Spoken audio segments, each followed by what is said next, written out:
अस्सलाम वालेकुम जी दोस्तों की हाल आ ठीक हो। अच्छा दोस्तों ਤੁਸੀਂ ਦੇਖਿਆ ਹੋ ਕਈ ਭਾਈਆਂ ਨੂੰ ਚਾਵਲ ਬਹੁਤ ਪਸੰਦ ਹੁੰਦੇ ਨੇ।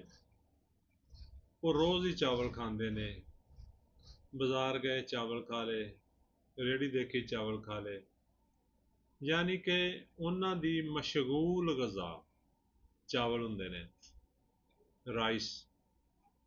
ਤੇ ਹੁੰਦਾ ਕੀ ਹੈ, ਬਾਅਦ ਲੋਕਾਂ ਨੂੰ ਚਾਵਲ ਖਾਣ ਤੋਂ ਅਲਰਜੀ ਹੋ ਜਾਂਦੀ ਆ, ਸਕਿਨ ਅਲਰਜੀ ਹੋ ਜਾਂਦੀ ਆ, ਦਾਣੇ ਬਣਨੇ ਸ਼ੁਰੂ ਹੋ ਜਾਂਦੇ ਆ, ਖਾਰਿਸ਼ ਹੋਣੀ ਸ਼ੁਰੂ ਹੋ ਜਾਂਦੀ ਆ ਜਿਵੇਂ ਚਾਵਲ ਖਾਂਦੇ ਨੇ। ਤੇ ਉਹਨਾਂ ਨੂੰ ਖਾਰਿਸ਼ ਹੋ ਜਾਂਦੀ ਆ।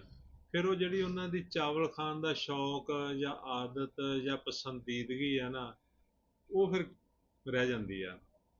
ਤੇ ਫਿਰ ਕੁਛ ਲੋਕ ਜਿਹੜੇ ਹੁੰਦੇ ਆ ਉਹ ਮਜਬੂਰ ਹੁੰਦੇ ਆ, ਉਹ ਇਸ ਦੇ ਬਾਵਜੂਦ ਵੀ ਚਾਵਲ ਖਾਂਦੇ ਰਹਿੰਦੇ ਆ, ਖਾਰਿਸ਼ ਵੀ ਕਰਦੇ ਰਹਿੰਦੇ ਆ। ਕੁਛ ਲੋਕ ਫਿਰ ਪਰਹੇਜ਼ ਕਰਨਾ ਸ਼ੁਰੂ ਕਰ ਦਿੰਦੇ ਆ, ਉਹ ਆਪਣੀ ਮਰਗੂਬ ਗ਼ਜ਼ਾ ਜਿਹੜੀ ਆ ਉਹਨੂੰ ਛੱਡ ਦਿੰਦੇ ਆ।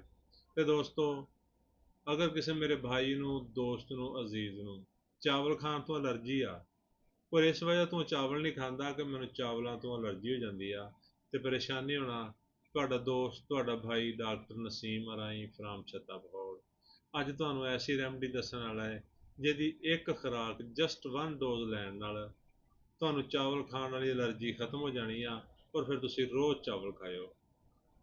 ਤੇ ਦੋਸਤੋ, ਕਰਨਾ ਕੀ ਆ, ਹੋਮਿਓਪੈਥਿਕ ਦਵਾ ਪਲਸਾਟੀਲਾ 10 mg ਦੀ ਖੁਰਾਕ ਲੈਣੀ ਆ। ਕਿਸੇ ਵੀ ਕਰੀਬੀ ਡਾਕਟਰ ਕੋਲ ਜਾਓ, ਉਹਨੂੰ ਕਹੋ ਜੀ ਸਾਨੂੰ ਪਲਸਾਟੀਲਾ 10 mg ਦੀ ਇੱਕ ਖੁਰਾਕ ਬਣਾ ਦੇ।